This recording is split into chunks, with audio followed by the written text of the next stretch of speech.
ನಮಸ್ಕಾರ, ಇದು ನಿಮ್ಮ GBH63 updates YouTube channel.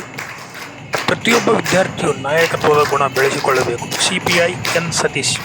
Harapalli ತಾಲೂಕಿನ ಅರಸೀಕೆರೆ ಗ್ರಾಮದ AHAH ಪ್ರಥಮ ದರ್ಜೆ ಕಾಲೇಜಿನ ವತಿಯಿಂದ 2025-26ನೇ ಸಾಲಿನ ರಾಷ್ಟ್ರೀಯ ಸೇವಾ ಯೋಜನೆಯ ಜಿಲ್ಲಾ ಮಟ್ಟದ ವಿಶೇಷ ಶಿಬಿರ ಕಾರ್ಯಕ್ರಮ ಹಮ್ಮಿಕೊಳ್ಳಲಾಗಿತ್ತು. CPI ಬೆಸ್ಕಾಂ ಬಳ್ಳಾರಿ ಎನ್ ಸತೀಶ್ ಕಾರ್ಯಕ್ರಮವನ್ನು ಉದ್ಘಾಟಿಸಿ ಮಾತನಾಡಿ, ಪ್ರತಿಯೊಬ್ಬ ವಿದ್ಯಾರ್ಥಿಯೂ ಸಹ ನಾಯಕತ್ವದ ಗುಣಗಳನ್ನು ಬೆಳೆಸಿಕೊಳ್ಳುವುದು ಬಹಳ ಮುಖ್ಯ.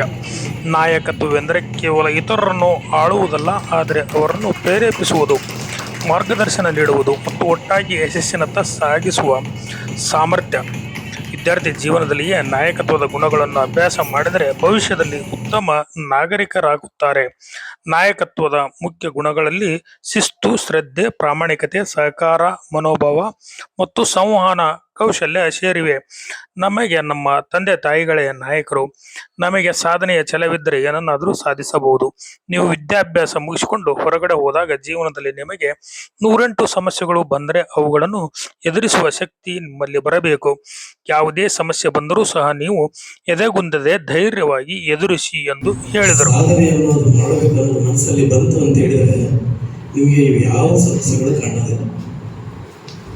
ಇಲ್ಲಿವರೆಗೂ ನೀವು ಏನು ತಂದೆ ತಾಯಿಗಳು ನಿಮಗೆ ಒಳ್ಳೆ ಬಟ್ಟೆ, ಖರ್ಚಿಗೆ ದುಡ್ಡು, ವೇಷಗಳು ಎಲ್ಲದೂ ಪ್ರತಿಯೊಂದನ್ನು ಕೊಟ್ಟು ಏನು ಸಾಕಿ ಬೆಳೆಸ್ತಾರೆ.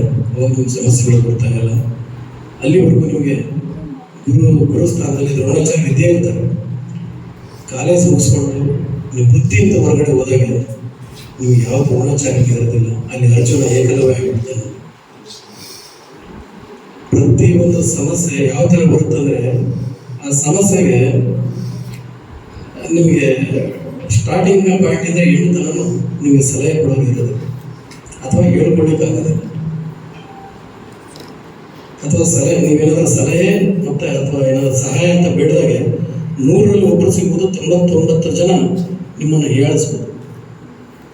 ಇವನ್ನ ಮೆಟ್ಟಿ ನಿಲ್ಲಂತ ನಾಯಕತ್ವ ಗುಣನ ನೀವು ಬೆಳೆಸ್ಕೊಂಡ್ರೆ ಮಾತ್ರ ಜೀವನದಲ್ಲಿ ಸಕ್ಸಸ್ ಆಗ್ತಾರೆ. ಪ್ರತಿಯೊಂದು ಸಮಸ್ಯೆಗೂ ನೀವೇನಾದರೂ ಅಳ್ತಾ ಕೂರ್ತಾ ಕೊರಗ್ತಾ ಕೂತ್ರೆ ಜೀವನ ಪೂರ್ತಿ ಕೂರ್ಬೇಕಾಗುತ್ತೆ. ಯಾವುದೇ ಒಬ್ಬ ನಾಯಕನಾಗಲಿಕ್ಕೆ ಸಾಕಷ್ಟು ಸಮಸ್ಯೆಗಳನ್ನು ಮೀರಿ ನಿಂತಾಗ ಮಾತ್ರ ಒಬ್ಬ ನಾಯಕ ಆಗ್ತಾನೆ ಅಥವಾ ಯಶಸ್ವಿ ವ್ಯಕ್ತಿ ಆಗ್ತಾನೆ. ನಿಮ್ಮ ಕಾಲ ಮೇಲೆ ನಿಲ್ಲೋತನ ಯಾವುದೇ ಕಾರಣಕ್ಕೂ ಪ್ರದರ್ಶನಕ್ಕೊಳಗಾಗಬೇಡಿ. ನಾನು ಆಗಿದ್ದೀನಿ ಹೀಗಿದ್ದೀನಿ ಅಂತ. ನಿಮ್ಮ ಕಾಲ ಮೇಲೆ ನೀವು ನಿಂತ ಮೇಲೆ ನೀವು ಪ್ರದರ್ಶನ ವ್ಯಕ್ತಿಗಳು ನೀವೇ ಆಗ್ತೀರಿ. ಅಲ್ಲಿವರೆಗೂ ಯಾವುದೇ ಕಾರಣ ಸಣ್ಣ ಪುಟ್ಟ ಆಕರ್ಷಣೆಗಳಿಂದ ನೀವು ದೂರ ಇರಬೇಕು. ಹಂಗಿದ್ರೆ ಮಾತ್ರ ನಾಯಕತ್ವದ ಗುಣಗಳು ನಿಮ್ಮಲ್ಲಿ ಬರ್ತವೆ. ಸರ್ಕಾರಿ ಪ್ರಥಮ ದರ್ಜೆ ಕಾಲೇಜು ಹಡಗಲಿಯ ವಾಣಿಜ್ಯ ಉಪನ್ಯಾಸಕರಾದ ಡಾಕ್ಟರ್ ಭೀಮಪ್ಪ ಎಂ ಮಾತನಾಡಿ, ಶಿಬಿರದಲ್ಲಿ ವಿದ್ಯಾರ್ಥಿಗಳು ಮೊಬೈಲ್ಗೆ ಮಾರು ಹೋಗದೆ ಉಪನ್ಯಾಸಕರು ನೀಡುವ ವಿಷಯ ಮಂಡನೆಗಳನ್ನು ಮಾಡಬೇಕು. 7 ದಿನಗಳ ಕಾಲ ನಡೆಯುವ ಶಿಬಿರದಲ್ಲಿ ಸಂಪನ್ಮೂಲ ವ್ಯಕ್ತಿಗಳಿಂದ ಸಿಗುವ ಮಾಹಿತಿಗಳನ್ನು ಜೀವನದಲ್ಲಿ ಅಳವಡಿಸಿಕೊಂಡು ಶಿಬಿರವನ್ನು ಯಶಸ್ವಿಗೊಳಿಸಿ ಎಂದು ಹೇಳಿದರು. ಕಲ್ಚರ್ಗೆ ಹೊಂದ್ಕೊಳ್ಳುವಂತ ನಾವಾಗಬೇಕು. ಹಾಗಾದ್ರೆ ಈ ಶಿಬಿರಗಳನ್ನ ಯಾಕೆ ಆಯೋಜನೆ ಮಾಡ್ತಾರೆ? ಶಿಬಿರದ ಉದ್ದೇಶಗಳೇನು? ಈಗ ಜಿಲ್ಲಾ ಮಟ್ಟದ ಶಿಬಿರ ಮಾಡ್ತಾರೆ, ರಾಷ್ಟ್ರೀಯ ಭಾವೈಕ್ಯತಾ ಶಿಬಿರ ಅಂತ ಮಾಡ್ತಾರೆ, ಅಂದ್ರೆ ನ್ಯಾಷನಲ್ ಇಂಟಿಗ್ರೇಷನ್ ಕ್ಯಾಂಪ್ ಅಂತ ಮಾಡ್ತಾರೆ, inter college university level camp ಅನ್ನ ಮಾಡ್ತಾರೆ, ಮತ್ತೆ ಯೂನಿವರ್ಸಿಟಿ ಲೆವೆಲ್ ಕ್ಯಾಂಪ್ ಅನ್ನ ಮಾಡ್ತಾರೆ, ಕಾಲೇಜು ಮಟ್ಟದ ಶಿಬಿರಗಳನ್ನು ಆಯೋಜನೆ ಮಾಡ್ತಾರೆ. ಸೊ ಹಾಗಾದ್ರೆ ಶಿಬಿರಗಳಿಂದ ಕಾಲೇಜಿಗೆ ಏನು ಉಪಯೋಗ ಇದೆ ಮತ್ತೆ ನಿಮ್ಗೆ ಏನು ಉಪಯೋಗ ಇದೆ? ಸೊ NSSI ಹೇಳಕ್ಕೆ ನೋಡಿ, ನಾಟ್ ಮೀ ಬಟ್ ಯು ಅಂತ ಅಲ್ವಾ? ಸೊ ನನಗಲ್ಲ ನಿನಗಾಗಿ ಅಂತ. ಸೊ ನಾವು ಇಲ್ಲಿ ಬಂದಾಗ ನಮಗೆ ನಿಸ್ವಾರ್ಥ ಸೇವೆ ಅಂತಕ್ಕದ್ದು ಗೊತ್ತಾಗುತ್ತೆ. ನಾವು ಓದುವಾಗ ಸ್ವಾರ್ಥ ಮನೋಭಾವ ಇರುತ್ತೆ. ಪ್ರತಿಯೊಬ್ಬರಲ್ಲೂ ಸ್ವಾರ್ಥ ಮನೋಭಾವ ಇರುತ್ತೆ. ನಾನು ಹೆಚ್ಚು ಅಂಕ ಗಳಿಸ್ಬೇಕು, ನಾನು ಒಳ್ಳೆ ಉದ್ಯೋಗಗಳನ್ನು ತಗೋಬೇಕು, ನಾನು ಚೆನ್ನಾಗಿರ್ಬೇಕಂತೇಳಿ ಅಲ್ಲಿ ಬರೀ ನಾನು ಅಂತ ಇರ್ತಾರೆ. ಯಾವಾಗ 4 ಗೋಡೆ ಮಧ್ಯೆಗಿದ್ದಾಗ. ಆದರೆ ಸಮಾಜಕ್ಕೆ ಬಂದಾಗ ನಾವು ಅನ್ನೋ ಮನೋಭಾವ ಬರುತ್ತೆ. ಯಾರಿಗೆ ಗೊತ್ತೇ ಇರಲ್ಲ ನಿಮಗೆ. ತರಗತಿಗಳಲ್ಲಿ BCom ಬೇರೆ, BA ಬೇರೆ, BSc ಬೇರೆ, ಹೌದಾ? ಸೊ ಅವ್ರ ತರಗತಿ ಕ್ಲಾಸ್ ಟೀಚರ್ಸ್ಗಳೇ ಬೇರೆ, ಅವ್ರ ವಿದ್ಯಾರ್ಥಿಗಳ ಗುಂಪೇ ಬೇರೆ. ಅವ್ರನ್ನ ಕಂಡ್ರೆ ಇವ್ರಿಗೆ ಇಷ್ಟ ಆಗ್ತಿರುತ್ತೆ, ಇವ್ರಿಗೆ ಕಂಡ್ರೆ ಅವ್ರಿಗೆ ಇಷ್ಟ ಆಗ್ತಿರುತ್ತೆ.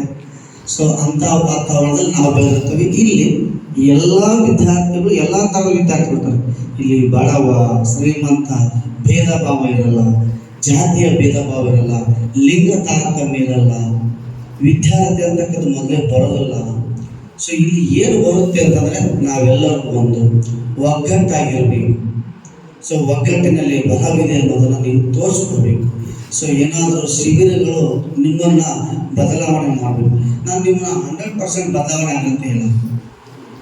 ಸೊ ಏನಾದರೂ ಅಲ್ಪ ಸ್ವಲ್ಪ ಬದಲಾವಣೆ, ಆ ಬದಲಾವಣೆ ಹೆಂಗಿರ್ಬೇಕು ಅಂದರೆ ನಿಮ್ಮ ಅಪ್ಪ ಅಮ್ಮ ಅವ್ರು ನೆನೆಸ್ಕೋಬೇಕು. ಹೆಂಗಂದ್ರೆ ನನ್ನ ಮಗ ಮೊದಲಿಗೆ ಹೋದಾಗ ಹೆಂಗಿದ್ದ, ಆ ಶಿಬಿರವನ್ನು ಮುಗಿಸೋ ಮುಂದೆ ಹೆಂಗಾಗಿದ್ದ, ಇಷ್ಟೇ ಬೇಕಾಗದವ್ರಿಗೆ. ಅರ್ಥಶಾಸ್ತ್ರ ಉಪನ್ಯಾಸಕರಾದ ಹರಪಳ್ಳಿ ಕಾಲೇಜಿನ ಡಾಕ್ಟರ್ ಹಾರಾಳು ಬುಳ್ಳಪ್ಪ ಮಾತನಾಡಿ, ವಿದ್ಯಾರ್ಥಿಗಳು ನಿಮ್ಮತನವನ್ನು ನೀವು ಉಳಿಸಿಕೊಳ್ಳಬೇಕು. ಮನುಷ್ಯತ್ವ ನಿರ್ಧಾರಗಳು ಸರಿಯಾಗಿರಬೇಕು. ನಮ್ಮ ಯುವತನವನ್ನು ಹಾಳು ಮಾಡಿಕೊಳ್ಳದೆ ವಿದ್ಯಾಭ್ಯಾಸಕ್ಕೆ ಹಾಗೂ ಉನ್ನತ ಸ್ಥಾನಕ್ಕೆ ಸರಿಯಾದ ಸಮಯದಲ್ಲಿ ಬಳಸಿಕೊಳ್ಳಬೇಕು ಎಂದು ಹೇಳಿದರು. ಒಬ್ಬ ವ್ಯಕ್ತಿಯ ಮನಸ್ಥಿತಿ ಹೇಗಿರುತ್ತೆ ವಿದ್ಯಾರ್ಥಿಗಳು ನಾವು ತಿಳಿದುಕೊಂಡಂತೆ where there is a will there is a way ಅಂತ ನಾವು ಹೇಳ್ತೀವಿ. ನಿಮಗೆ ಸರಿಯಾದ ಆ ವಿಲ್ ಪವರ್ ಇದ್ರೆ ನೀವು ಎಲ್ಲಿ ಅಂದ್ಕೊಳ್ತೀರೋ ಅಲ್ಲಿ ರೀಚ್ ಆಗ್ಬೋದು. ಹಾಗಾಗಿ ಇವತ್ತಿನ ಈ ಸಾಮಾಜಿಕ ಜಾಲತಾಣದ ಈ ವಿಶ್ವ ವ್ಯವಸ್ಥೆಯಲ್ಲಿ ಎಲ್ಲರಿಗೂ ಎಲ್ಲ ವಿಷಯಗಳು ನಮ್ಮ ಕೈ ಮುಂದೆ ಕಣ್ಣು ಮುಂದೆ ಕಟ್ಟಿಕೊಳ್ಳುವಂತೆ ನಮಗೆಲ್ಲ ಬಿಂಬಿತವಾಗಿರುತ್ತವೆ. ಈ ಪ್ರಪಂಚದಲ್ಲಿ ನಾವು ಹೇಗೆ ಇರಬೇಕು ಅಂತ ಹೇಳಿದ್ರೆ, ಇವತ್ತು ಬಿ ಯುವರ್ ಸೆಲ್ಫ್, ನಿಮ್ಮತನವನ್ನು ನೀವು ಉಳಿಸ್ಕೊಳ್ಬೇಕು. ಆಲ್ವೇಸ್ ಟ್ರೂತ್ಫುಲ್ ಆಗಿರ್ಬೇಕು. ನಾವೇನ್ ಮಾಡ್ತಾ ಇದ್ದೀವಿ, ಎಲ್ಲ ವಿಷಯಗಳು ಗೊತ್ತಿದ್ದು ನಾವು ಯುವ ವ್ಯವಸ್ಥೆ, ನಮ್ಮ ಇಡೀ ವಿಶ್ವದಲ್ಲಿ ಅತ್ಯಂತ ಹೆಚ್ಚು ಯುವಕರನ್ನ ಹೊಂದಿರುವ ದೇಶ ನಮ್ಮ ಭಾರತ ಆಗಿರೋದ್ರಿಂದ, ಅತಿ ಹೆಚ್ಚು ಯುವ ಸಂಪನ್ಮೂಲ ನಮ್ಮ ದೇಶದಲ್ಲಿರುವುದರಿಂದ ಆ ಯುವಕರು ನಾವು ಡಿಟರ್ಮಿನೆಂಟ್ ಆಗಿರಬೇಕು, ವೆಲ್ ಡಿಸಿಷನ್ ಟೇಕರ್ಸ್ ಆಗಿರಬೇಕು, ನಮ್ಮ ಮನಸ್ಥಿತಿ ಸರಿಯಾಗಿರ್ಬೇಕು, ನಮ್ಮ ಆರೋಗ್ಯನೂ ಕೂಡ ಸರಿಯಾಗಿರ್ಬೇಕು. ಈ ದಿಕ್ಕಿನಲ್ಲಿ ನಾವು ಸಾಗಿದ್ರೆ ಅದಕ್ಕೆ ನಾವು ಹೇಳ್ತೇವೆ ಬಿ ಯುವರ್ ಸೆಲ್ಫ್. ನಿಮ್ಮತನವನ್ನು ನೀವು ಕೂಡಿಸಿಕೊಳ್ಳಿ, ಮನುಷ್ಯತ್ವವನ್ನು ಬೆಳೆಸಿಕೊಳ್ಳಿ, ನಿಮ್ಮ ನಿರ್ಧಾರಗಳು ಸರಿಯಾಗಿರ್ಲಿ. ನಾವು ಏನ್ ಮಾಡ್ತಾ ಇದೀವಿ ಅಂತ ಹೇಳಿದ್ರೆ ನಮಗೆಲ್ಲ ಗೊತ್ತಿದೆ, ಆದ್ರೂ ಅದನ್ನ ಒಂದು ಕ್ಷಣದಲ್ಲಿ ಮರೆಮಾಚಿ ಯಾವುದೋ ಒಂದು ಮಾಯ ಲೋಕಕ್ಕೆ ಇಳಿದು ಬಿಟ್ಟು ನಮ್ಮ ಯುವತನವನ್ನು ಹಾಳು ಮಾಡ್ಕೊಳ್ತಾ ಇದ್ದೀವಿ. ವಿದ್ಯಾಭ್ಯಾಸಕ್ಕೆ, ಉನ್ನತ ಶಿಕ್ಷಣಕ್ಕೆ ಸರಿಯಾದ ಸಮಯದಲ್ಲಿ ನಾವು ಅದನ್ನ ಬಳಸಿಕೊಳ್ಬೇಕು. This is the right time for the youths to take the degrees and the master degrees and the research activities ಅಲ್ಲಿ ನೀವು ಇನ್ವಾಲ್ವ್ ಆಗಬೇಕು. ನಮ್ಮ ಗ್ರಾಮೀಣ ಯುವಕರಿಗೆ, ಅಕ್ಕಪಕ್ಕ ಎಲ್ಲ ಇಲ್ಲಿ ವಿಲೇಜ್ಗಳಿಗೆ ಈ ಶಿಕ್ಷಣ ಸಂಸ್ಥೆ ಅವಶ್ಯಕತೆ ಇದೆ. ನಾನು ಡಿಗ್ರಿನ ಪ್ರೈವೇಟ್ ಕಾಲೇಜಲ್ಲೇ ಓದಿ ಬೆಳೆದಿರೋದು. ಹಾಗಾಗಿ ನಮ್ಮ ಯುವಕರು ಈ ಕೆಟ್ಟ ಯೋಚನೆಗಳು, ಸ್ಥಿತಿಗಳನ್ನ ದೂರ ಇಟ್ಟು ಯೋಚನೆ ಮಾಡಬೇಕು ಯಾವಾಗಲೂ. ಎಎಚ್ ಪ್ರಥಮ ದರ್ಜೆ ಕಾಲೇಜು ಅರಸೀಕೆರೆಯ ಪ್ರಾಂಶುಪಾಲರಾದ ಎಎಚ್ ಉಮೇಶ್ ಮಾತನಾಡಿ, ನಮ್ಮ ಕಾಲೇಜು 2017ರಲ್ಲಿ ಪ್ರಾರಂಭವಾಗಿ 2019ರಿಂದ NSS ಶಿಬಿರಗಳನ್ನು ನಾವು ಅರಸೀಕೆರೆ, ಉಚ್ಚಂಗಿದುರ್ಗ, ಮಾದಿಹಳ್ಳಿ, ಬಸವನಕೋಟೆಯಲ್ಲಿ ಮಾಡಿಕೊಂಡು ಬಂದಿದ್ದೇವೆ. ಈ ವರ್ಷ ವಿಶೇಷ ವಾರ್ಷಿಕ ಶಿಬಿರ, ಜಿಲ್ಲಾ ಮಟ್ಟದ ಶಿಬಿರ, ಜಿಲ್ಲಾ ಮಟ್ಟದ ಸ್ವಚ್ಛತಾ ಶಿಬಿರ ಹಾಗೂ ವಿಶೇಷ ಶಿಬಿರ, ಈ 4 ಶಿಬಿರಗಳನ್ನು ಆಯ್ಕೆ ಮಾಡಿದ್ದಾರೆ. ಎಲ್ಲಾ ಶಿಬಿರಗಳನ್ನು ಯಶಸ್ವಿಗೊಳಿಸುತ್ತೇವೆ ಎಂದು ಹೇಳಿದರು. ಜನರು ಆ ಲೆವೆಲಿಗೆ ಮಾಡಿರ್ತಕ್ಕಂಥ ಕಾರ್ಯಕ್ರಮಗಳು ಮಾಡಿದ್ದೇವೆ. ಇದು ಒಂದು ಅನಿವಾರ್ಯ, ಯಾಕೆ ಎಲ್ಲ ಕಾಲೇಜಿಂದ ಬರಬೇಕಾಗಿದ್ದಲ್ಲ, ಸ್ವಲ್ಪ ಇದು ಅನಿಸ್ತಾ ಇದೆ. ನಮ್ಮದು ಪ್ರಥಮ ಕಾಲೇಜ್ ಸ್ಟಾರ್ಟ್ ಆಗಿದೆ 2017ರಲ್ಲಿ. ಆ 2017ರಲ್ಲಿ ಸ್ಟಾರ್ಟ್ ಆದ್ಮೇಲೆ 2019ರಲ್ಲಿ 200 ಹುಡುಗರ ಮೇಲೆ NSS ಕೊಡ್ತೀವಿ ಅಂತ ಹೇಳಿದ್ರು. ಆ NSS ನಮಗೆ ಪ್ರಥಮವಾಗಿ 2019ರಲ್ಲಿ ಕೊಟ್ಟರು. ಕಾಲೇಜ್ ಸ್ಟಾರ್ಟ್ ಆಗಿದ್ದು 17ರಲ್ಲಿ, ಬಟ್ 19ರಲ್ಲಿ ಕೊಟ್ಟರು. ಆ ಪ್ರಥಮ ಬಾರಿ ಇರ್ತಕ್ಕಂಥ ವಾರ್ಷಿಕ ಶಿಬಿರವನ್ನು ಬಸವನಕೋಟೆಯಲ್ಲಿ ಮಾಡಿದ್ವಿ.